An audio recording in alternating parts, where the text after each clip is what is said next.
Excuse me, mag-a-apply? Nakita ko kasi sa page na kakapost lang ni Robin. Sure ako yung unang applicant. Naku, nandyan pa pala yan. Itong mga to. Sorry, mama. Pasensya na. May nag-chat na kasing applicant Pasensya na. Ganun ba? Tatanungin ko yung boss ko, pero isa lang kasi talaga. Uy!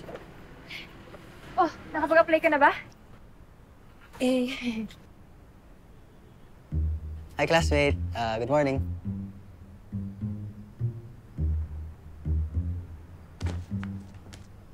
Sis, help! Di ba kilala mo to? Ni! Ayaw! Sige na, gawan mo ng paraan to, please. Fine. Pero may kapalit to, ah.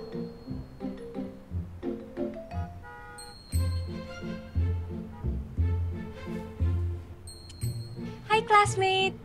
Hi. Baka namang pwede mong gawa ng paraan, no? Si Ate Maika na lang yung kunin nyo. Masipag yan, tsaka mapagkakatiwalaan. Sige, basta ikaw. I mean, basta ikaw, Lena. Sige. Hindi kita kayang hindihan, di ba? You're hard. Thank you so much! Thank you, thank you, thank you! Thank you, ah. Wala nga naman. Ay!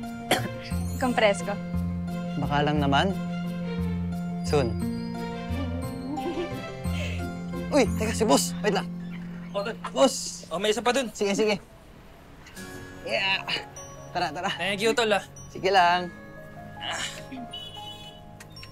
Daming na ito,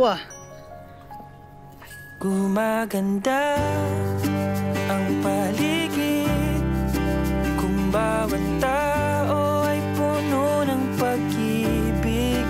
Napapawi ang bighati. Si Maika po pala, boss. Bago nating sales lady. Talaga? Yes. Welcome sa team.